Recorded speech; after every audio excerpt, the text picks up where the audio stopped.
Semen is of an extraordinary level of potency. It is one of the most potent things if you know how to use it. Can it be transformed into a different level of function? Absolutely. This can be scientifically established.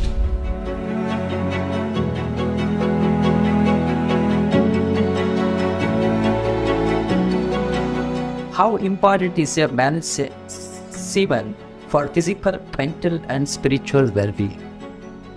Can wasting our semen damage us spiritually? Well, semen is the basis of your physical existence. Whether you're a man or a woman, you have come into existence because that is 50% of the ingredient. Yes? Well, we have skin, we have epithelial cells, we have hair, we have many other aspects of body, heart, liver, kidney, so many things. All these cells are of a certain potency in their own way. But semen is of an extraordinary level of potency, it can create a whole new life. Well, today you can take an epithelial cell and do a lot of things in a laboratory and maybe we can clone you, all right? So the potential is here also, but it is not in the same dynamics as it is in a cell, which you're referring to as semen. So in the yogic culture, this is called as virya. Virya also refers to what you call as vajra, which means stability, or diamond, which is the hardest thing. So in the human body, virya is considered to be like vajra. That means it is one of the most potent things if you know how to use it. Well, how to use it means you can use it to produce a child. That's one thing. Well, if you are… this question is coming because you are using it to spill it on the JNU bed sheets, okay? If that's how you're using it, well, that's your compulsion, you're doing whatever you're doing. This is not something to be judged morally, that's not the point, it's a question of what is the level of compulsion that one has. But anything in this body, can it be transformed into a different level of function? Absolutely. Not just semen, just everything in this body can be transformed. Say, suppose I give you all soup-making ingredients, same soup-making ingredients to every one of you. Do you believe all of you will produce the same soup? No. You will produce 500 varieties of soups. Those same ingredients. That's all that's happened with us right now. All of us are fundamentally same ingredients, but see how different each one of us are. Different soups. Well, if I give you soup-making ingredients, either you can make a great soup or a lousy soup. Depends what kind of skills you have, isn't it? So this goes for everything, not just for semen. Every dimension of your body and your mind, you can transform into something tremendous, or you can make it mediocre, or you can make it a serious problem. Every aspect of your life. That goes for this aspect of life also. Say, people are making it literal translations, but if you want to produce a certain, let's say, epithelial cells, how much energy the body spends on it? And if you want to produce a cell which you call a semen, how much energy body spends is very different. This can be scientifically established. So, when you're investing so much energy in that, obviously it has a potency if you know how to explore. But are you competent to explore? Are you capable of exploring? Do you have the necessary sadhana and guidance to do that? That's a big question mark.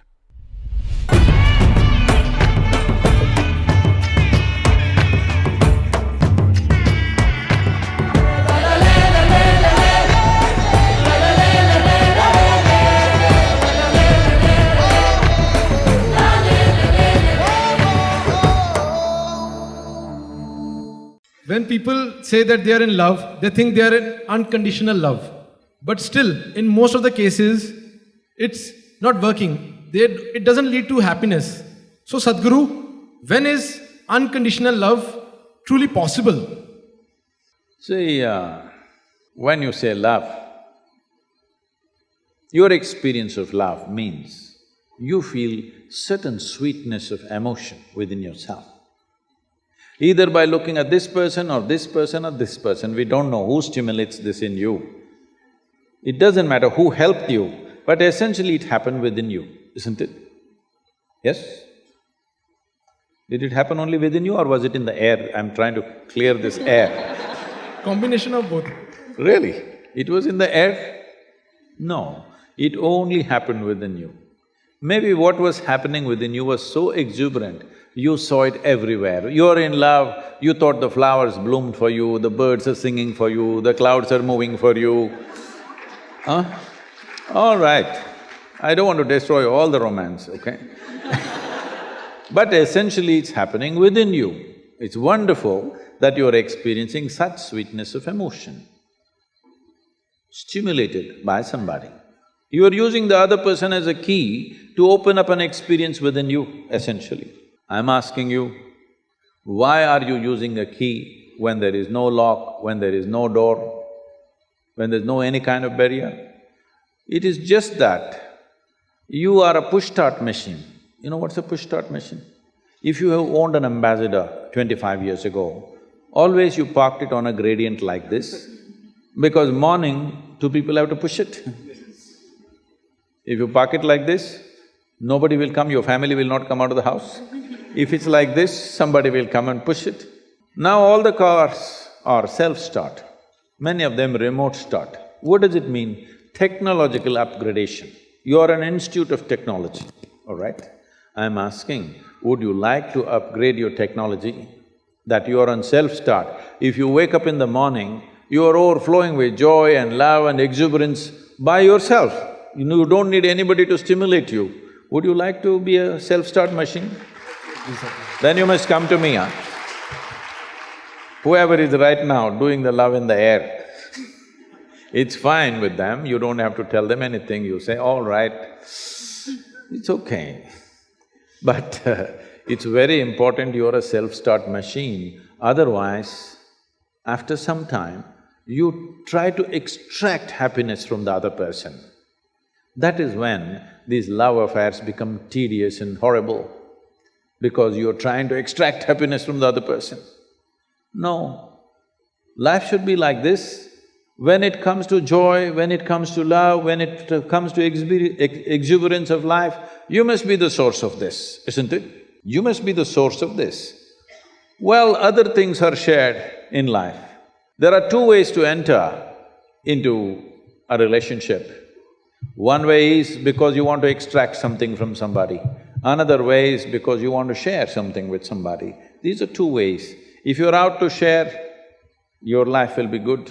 If you're out to extract, when they close the tap, it's going to get terrible and nasty. You have seen people who thought they're absolute lovers, how terrible it becomes for many of them. Not because there's anything wrong with them, simply because you started off on the wrong footing, thinking, this person is the source of my joy. No, no, no. Joy or misery, the source is within you. Yes or no? Whether it's joy or misery, the source is within you. It's for you to decide. If you're a joyful human being, they will also want to be with you. If you're a misery, they will endure you for some time. Shall I tell you a joke? Are you okay? Please, Sadhguru. On a certain day, Shankaran Pillai,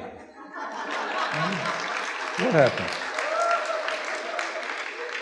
Was walking in a park in the evening, sunset time. He saw a young, pretty-looking woman sitting on a stone bench. You know the park benches? He also went and sat down, settled down on the same bench. After some time, he moved little closer. She moved little away. He allowed a few minutes and again moved little closer. She moved little away. Again he moved closer. Now there was nowhere else to go for her because she was at the end of the bench. She pushed him away. Then he waited for 2 minutes, just the sun to get to the right angle. Then he went down on his knees and he said, I love you. I love you like I have never loved anybody in my life. You know, a woman is a fool for love. And the sun was setting. If it was middle of the afternoon, she wouldn't believe a damn thing. Sun was setting, the ambience was right, and she kind of yielded. Nature took over, things happened between them. Then he looked at his watch, it was 8 o'clock in the evening. He got up and he said, I need to go, I need to go. She said, where are you going? You said you love me. He said, my wife is waiting, I need to go. So, I love you for a whole lot of people is like that, open sesame. You want to get something, maybe your needs are physical, psychological, emotional, financial, social, or we don't know what else. You have needs to fulfill. So you use this mantra and it works. Half the time it works, okay? I'm saying it's important. It is important you know the joy of being loving. Because sweetness of emotion is needed for you if you want to take really big steps in your life. If you do not have sweetness of love in your heart, believe me, if you try to take big steps in the world, particularly in India, you will end up frustrated and go to Canada.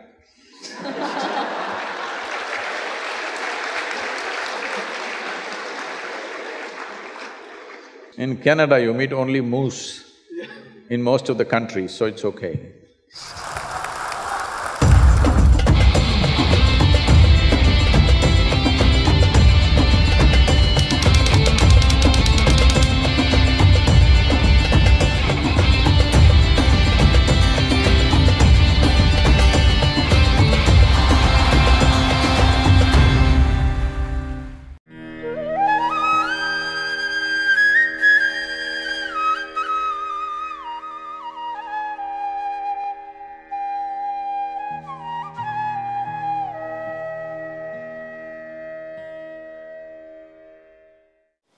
But he must be punished.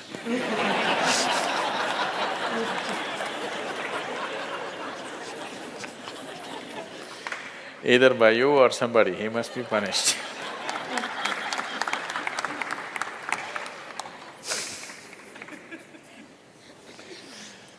Oh, what kind of punishment do you normally give to people? Already enough punishment has been given, isn't it? Already it's been given. The ugliness, the nastiness, the silent treatment, everything has happened. So what more punishment you want to give? Your thing is there is no remorse on the other side. There's no remorse on the other side because people are doing what they want to do, not what you want them to do, always. And that may not be in your interest, but they're doing what they want to do. Is it right, wrong? I'm not going into the morality of it. I want you to understand the mechanics of the situation. Somebody is doing what they want to do. Now you think they must be punished. Probably they have not broken any law, otherwise they would be anyway punished. They're breaking an understanding between two people. Probably you misunderstood the understanding. You believed that these understandings are absolute. They are not. Nowhere in the history of humanity or today or in any time in future will human relationships be absolute. Though every person who gets little romantic believes that this is going to be an absolute relationship, there is no such thing about it. A relationship is a variable, always. You have to conduct it on a daily basis. One day if you don't conduct it properly, it may go somewhere. Yes or no? No, please look at it as it is. You have to conduct it right. So, no, I'm doing my best. Obviously somebody feels your best is not good enough for them. No, I want you to come to terms with this. This is not about I'm not saying what they're doing is right or wrong, that's not for me to say. All I'm saying is, this is how human beings are functioning for ages and still are. I'm saying, first of all, you need to understand, relationships will never ever be absolute. There will be variables that it's juggling that you have to do. If you're juggling with fireballs, sometimes it'll spill out. Takes lot of skill and attention. Yes or no? You married, many of you. Doesn't it take a lot of skill and attention? Yes. If you don't pay any attention, you don't know what the hell is happening. It takes a lot of attention, isn't it? Someone just called me from some country in Europe and, "Sadhguru, I'm just doing housework, come and save me." "Take me away to your ashram, I'm just doing housework." She's washing dishes and stuff. Well, very affluent, but has 4 children. So all the time there is something to do endlessly. And today the maid did not turn up, so you have to wash the dishes. 4 children are there, you got to wash the dishes, you got to wash everything. So I'm saying, you need to understand this. A relationship is a variable reality. It is not an absolute reality. If you want to have an absolute relationship, you must hold relationships with the dead. That's the reason why a lot of people choose God, because it's an absolute. You can handle it whichever way you want. If you didn't think of him for 10 days, and on the 11th day if you think of him, he's still there. You do that to your husband or wife or somebody, then something else will happen. You went away, got busy, forgot about God for 3 years. Again you can think, still there. So if you want to have an absolute relationship, you should not choose human beings. Human relationships are variables, needs lot of attention. So that's why some people decide in their life, they don't have the time and the energy to manage such things, so they take another path where there is no such obligation. They close their eyes, they're by themselves, they don't care who is around them, what's around them. So you can't do that. I think it's best, in trying to punish somebody, you will only end up punishing yourself. They're doing what they want to do. It's best that you see what is it that you really want with your life. You don't have to react to them and do something stupid like them. You just have to sit down and look at this. When your illusions are broken, you're disillusioned right now, it's a very good thing. If your illusions are broken, that means life is bringing you closer to reality, isn't it? So this is an opportunity for you to sit down and see, what is the nature of my life? Why is it? See, this piece of life is a complete piece of life, isn't it so? Is it half a life? Are you a half a life or a full life? Full life. Why is it that it feels so incomplete that it needs another person to fill this life? Why is it? It's time to look at it, isn't it? If this is a full life, this is complete by itself. But right now, you made it in such a way that this cannot exist with that one and that one, without that one and that one and that one. So somewhere it's an incomplete life, or at least it has not realized the fullness of its nature, isn't it? This is a complete piece of life, packed with creator and creation together. Very great combination. If you… this is a time when life knocks at your door like this, it's time you look deeper rather than reacting and trying to fix somebody else. Punishing somebody else is not going to transform your life, not going to make your life beautiful in any way. Some sick satisfaction you'll have for 2 days, after that you'll feel guilty about that also. Yes, initially when this emotion is hot, it gives you satisfaction. After some time when you look back, you'll feel ashamed of yourself. So don't go that way. This is an opportunity. Somebody is opening up a spiritual dimension for you, really. Somebody is making you realize how fragile all these things are. They can cheat you, they can run away, they can divorce you, or they can fall dead, isn't it? If they fall dead, you wouldn't think that he cheated me. Would you think? No. But whichever way you denied, isn't it? The important thing is you denied something. How he did it is not the problem. He denied you something either by death or divorce or cheating or whatever you call it. But essentially you got denied. You can be denied only because you are in a certain illusory state of believing that this is half a life and it needs another half from somewhere. No, this is a complete life. If you blossom as a complete life, you will see relationships will be of a completely different nature. It will be more of coming together and sharing, not of extracting. It has to transform. If it has to transform, you have to transform. This is a great opportunity somebody has given you. Stop using this word, somebody cheated me. Just say somebody is pushing you towards ultimate reality from an illusory state. We must thank that person. We must be grateful. Instead of keeping you in an illusion, instead of keeping you in your life for a whole lifetime, so soon they're making you realize this.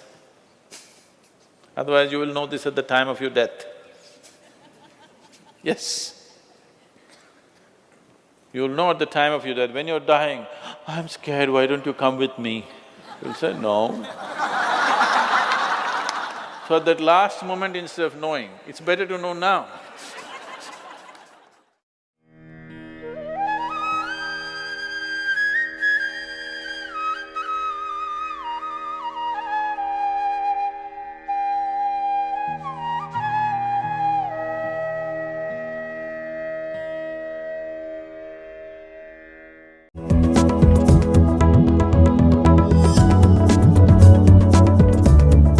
We have one question from the social media, the Facebook.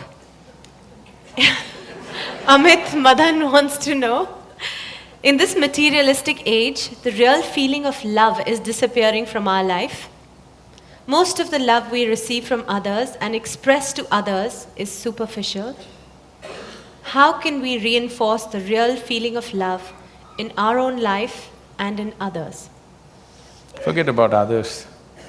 If you learn to be loving by your own nature, not because of somebody else or something else. I know the question is coming from Facebook, there's an enormous possibility. You can even love those people who don't even exist. So I'm saying it's a tremendous possibility. So, if you just become love, not love somebody, then you will know the nature of love. If you love somebody, it's a fickle happening, because no human being will happen 100% the way you want them. Every human being on this planet is going to disappoint you, believe me. Not because they'll do something wrong, because nobody can fulfill the unrealistic expectation you have of them, it's simply not possible. Have you been able to fulfill anybody's expectation, I'm asking you, entirely? Partially, but never entirely, isn't it? So nobody else will be able to do it. Unless you're still such a hopeless romantic, you're still waiting, that ideal person is going to come from somewhere. No, believe me, whoever comes, I want you to know, the ideal people whom you worship, when Krishna was there, his wives complained, all right? So there is no hope for us. Yes, please remember this.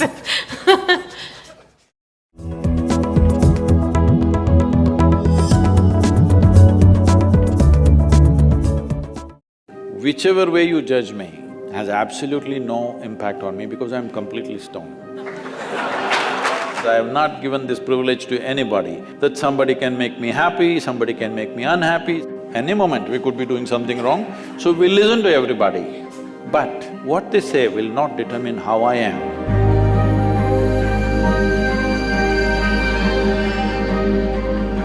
So Sadhguru, sometime back I happened to be in a situation where a friend of mine was drunk. So when she was in the drunk state, she was repeatedly saying that please don't judge me as I'm drinking, please don't judge me. It is… but she has lost her judgment, but she doesn't want you.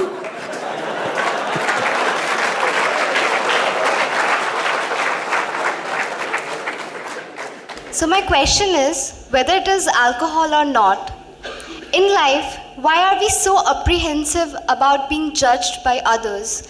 And how can we not let this come on our way of being happy?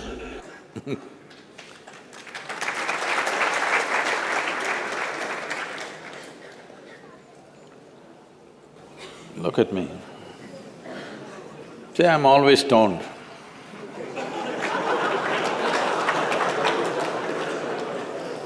Never touched a substance, but always stoned.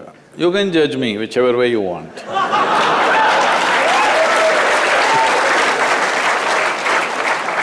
Because one thing is, I'm stoned in such a way that I have not lost my judgment at all. And at the same time, whichever way you judge me has absolutely no impact on me because I'm completely stoned.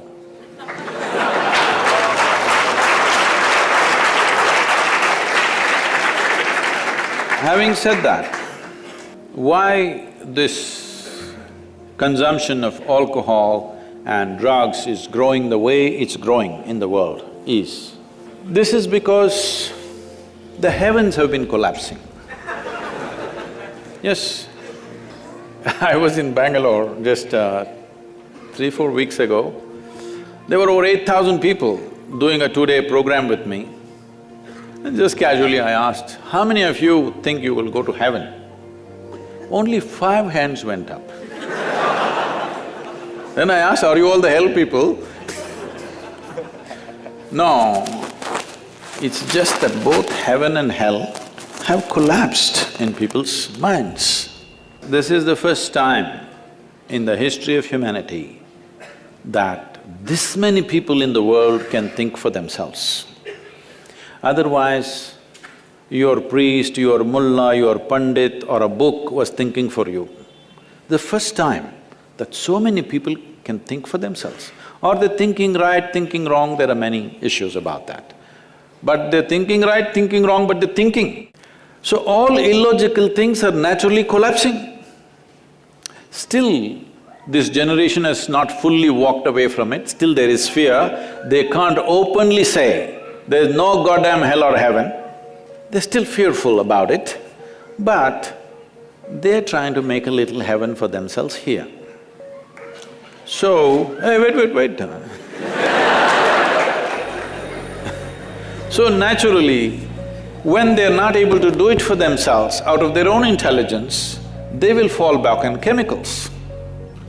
Today, just to take very affluent societies, because every society is aspiring to be like that, let's say you take United States, which is the most affluent nation on the planet right now. 70% of US population is on prescription medication. Another 30%, of course, buying it off the back streets.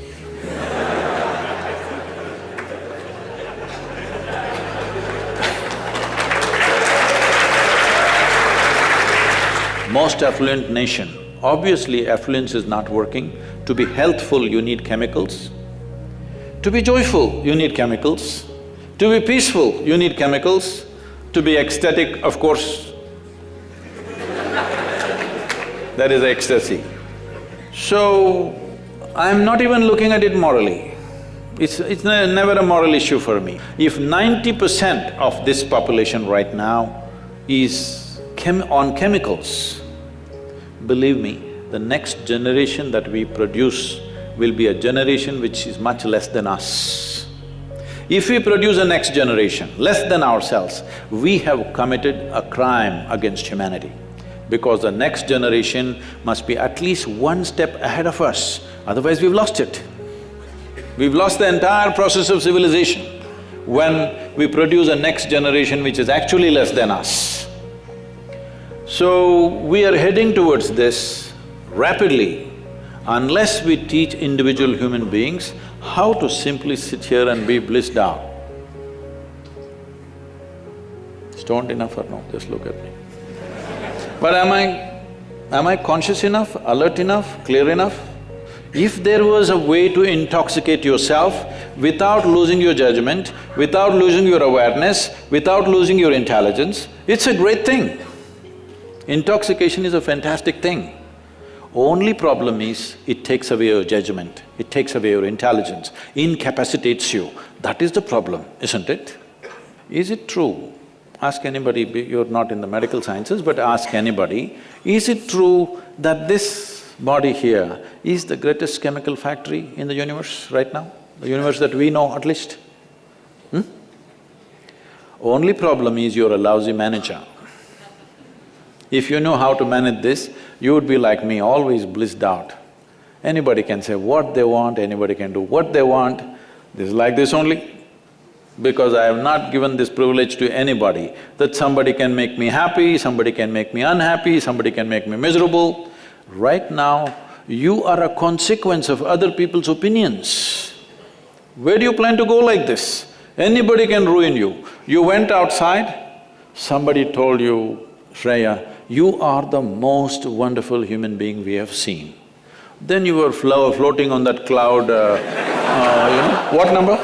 What number? 9. Oh, in South we do 11. You were floating on cloud whatever number and you came home, people at home told you who you really are. And the cloud will crash. No. It's very important that neither this way or that way, we listen to everybody because we could be doing something wrong. Hello? Any moment we could be doing something wrong, so we listen to everybody. But what they say will not determine how I am. Never, ever. This you must fix and you must tell your friend when she's not drunk. Because otherwise she won't understand.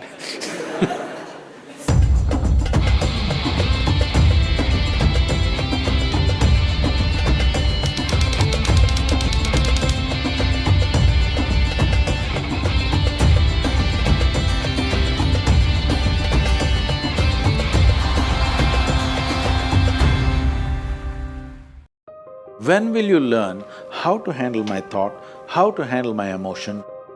We will give you tools, how to figure this machine out. Whatever the issue, we'll do our best. But this should not be the issue.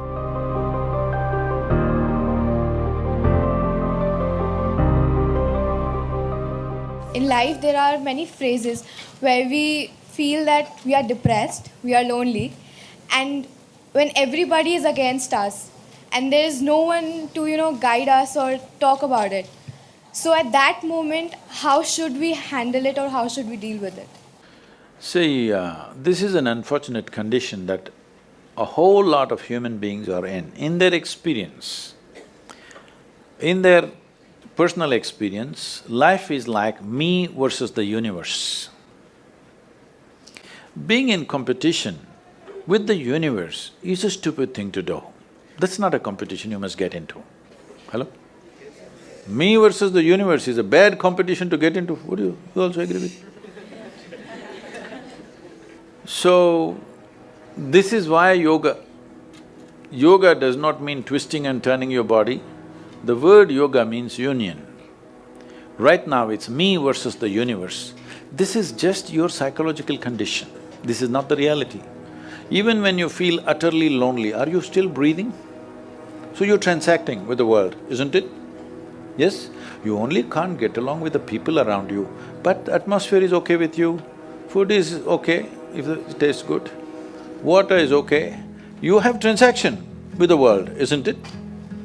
Your existence is constantly an engagement with the universe, but your mind becomes against the universe. If you create a psychological condition that you're against or you're in competition with the universe or the cosmos, obviously you will feel crushed for small things. Little things will crush you. When I say little things, maybe you failed your examination, maybe you got thrown out of this university, maybe you got fired from a job, maybe somebody ditched you, maybe something else like this happened. These are all small things between life and death. Because you came here with nothing, isn't it? When you die, there is no container service for you. You die with nothing. In spite of that, most people have turned their homes into warehouses. Most people are carrying such a huge baggage on their head as if they're carrying the whole universe on their head. This is their own psychological condition. Your thought and emotion is what you're talking about, right? When are you going to figure out how to handle your thought and emotion? Not hers, not hers, not his, yours. When are you going to learn how to handle my thought and my emotion? At the end of your life? The only problem really with life is just this. Most human beings have taken themselves too seriously. They don't understand. You've seen on the computer screen these pop-ups? Yes. You are a pop-up on this planet. You pop up for 2 seconds and pop out. No, you must see, countless number of people like you and me have walked this planet. They were also big people. Where are they? All topsoil? Topsoil or no? Unless somebody, your friends decide to bury you real deep, fearing that you may rise from the dead. You know, there have been such instances. Or maybe you're planning to go to heaven. Hello? Anybody who talks about a place other than this place as a better place than this is a crime against humanity. My fundamental work is to destroy all heavens so that people will learn to live well here. All these idiots who made a hell out of themselves, they want to go to heaven. They made a mess out of this place and then they want to go to heaven. I am asking you, do you have any proof? Do you have any proof that you are not already in heaven and messing it up? Do you have any proof?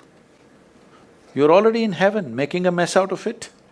Yes, simply because you are not even learning how to handle your basic faculties of thought and emotion, isn't it?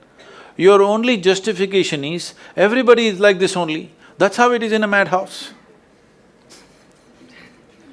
That is how it is in a madhouse, only a doctor looks crazy. So when are you going to handle it? Slowly, at the age of 60? I'm asking. When will you learn how to handle my thought, how to handle my emotion, how to handle my body, how to handle my chemistry? When are you going to figure this? At the end of your life?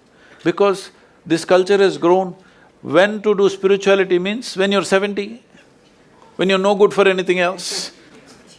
No, at the earliest possible time, whatever is most profound about you, not about heavens, about this life, everything that you need to know, you must know soonest, isn't it?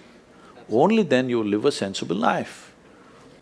Okay, if I tell you a joke, you won't get offended. Because this is the most serious crowd I've ever seen in the last few years. How many of them are journalism? Most of them? Okay.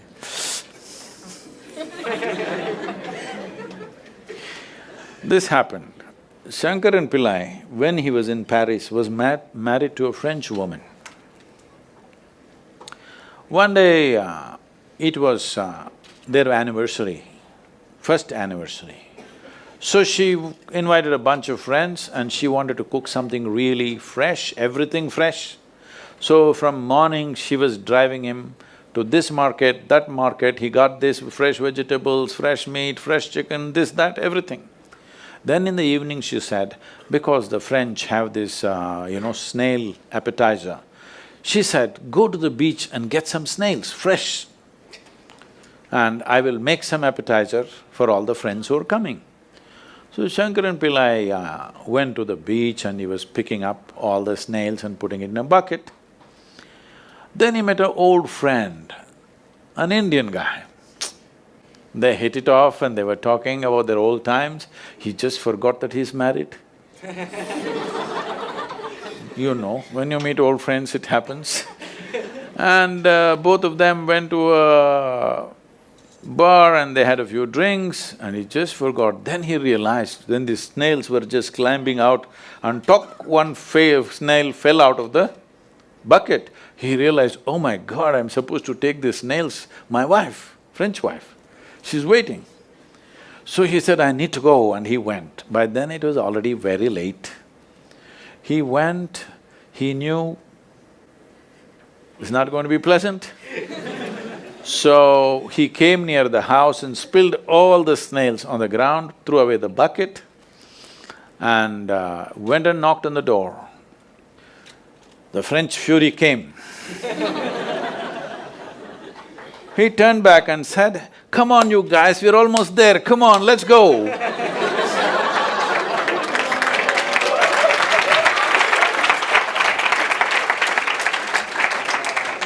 So, when are you going to pick your snails and put them in the bucket and fix them?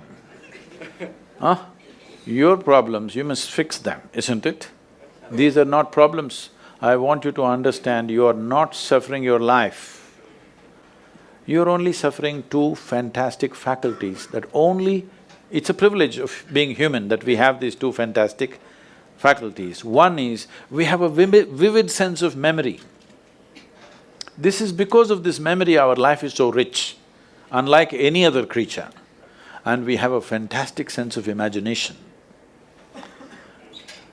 Now, this is what you're suffering. What happened 10 years ago, you can still suffer. Why? Are you suffering life or memory? Hello? Memory. What may happen day after tomorrow, you're already suffering. Are you suffering life or imagination? Two most fantastic faculties you have, you're suffering. So what are you asking for? You want to become once again an earthworm.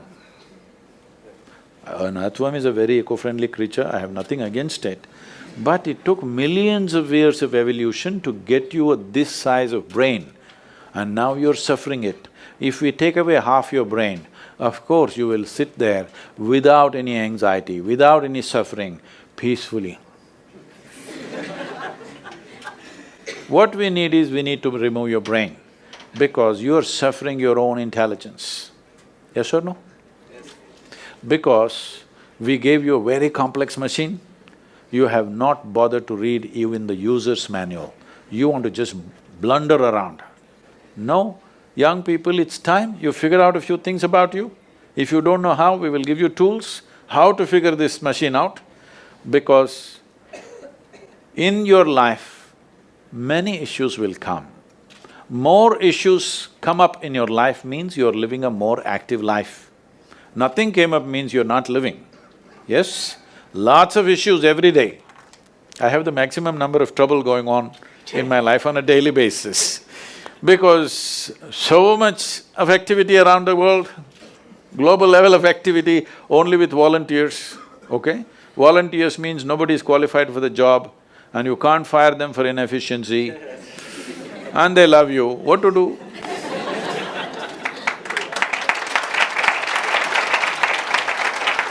This one thing you must fix, that is, in your life, you are not the issue, okay? Whatever the issue, we'll do our best, but this should not be the issue.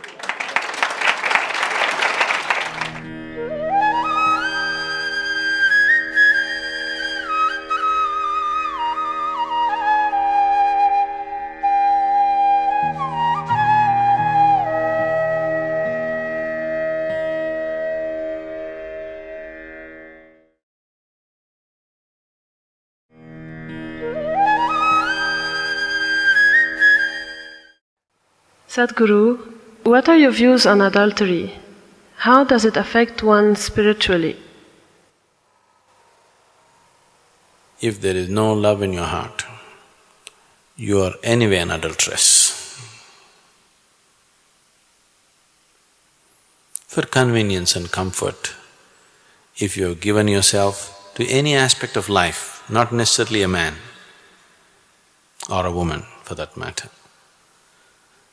without love in your heart, if you have given yourself to any aspect of life, you are an adulterer, isn't it?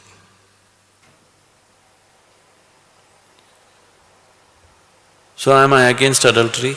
Yes, in that sense, yes, with every aspect.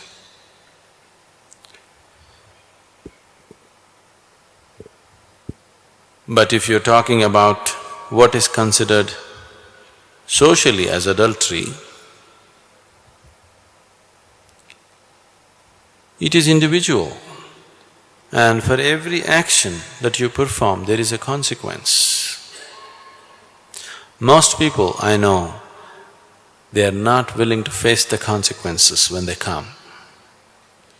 But without facing consequences, they want to have situations that they enjoy.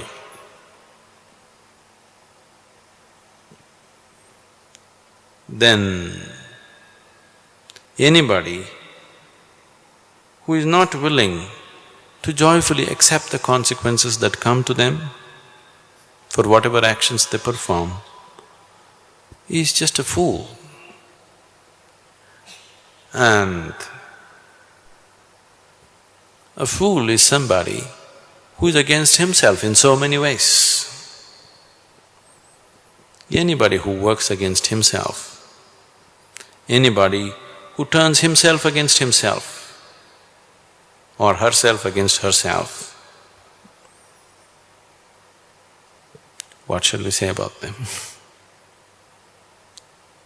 So, with your actions, if you're turning yourself against yourself, because you do things senselessly, you're not doing things by choice, you're doing things senselessly, simply because you have given in to a certain aspect of your body or your emotion or something, then definitely it's not okay. Because you will bring suffering to yourself. Anything that brings suffering to any human being, especially to himself, is it okay? Anybody who simply goes about bringing suffering to themselves for whatever reason they have, it doesn't make sense, isn't it? I'm not against or for anything. I want you to live sensibly. What makes utmost sense to you, you must do that. Is this wrong, is that wrong? That's not the point. Are you living your life sensibly? That's the question. Or are you a slave of something and trying to find approval from me for some nonsense that you do? No. I have neither approved any action or disapproved any action. As long as you're behaving sensibly about what you're doing. A senseless life is sin, isn't it? If you live sensibly, in a way that Creator will be proud of you, it's fine. If you've just given into either the ways of your body or your emotion or your mind and going against yourself, it's not sensible. So such senselessness, is it wrong? I'm not even saying it's wrong, it's just very limited and stupid. I have never termed anything right or wrong in my life. But anything that's limited and stupid is not worthwhile, that's all. So I would say adultery is not worthwhile. Is it right or wrong? Who am I to pass a judgment on anything about life? I don't pass judgments about life. but it is stupid and limited to do anything which causes suffering to yourself. It is stupid and senseless to give in to something which seems to be everything today and tomorrow it will make you feel like a fool, isn't it? It's stupid to give in to something which makes you think today it's everything and tomorrow morning it makes you look like a fool to yourself, not to somebody else. That is a senseless way to live. You must live in such a way, with so much sense, that God should be envious of you. If you show such sense, there's no right and wrong with your life. If you don't have such sense, everything is wrong with your life.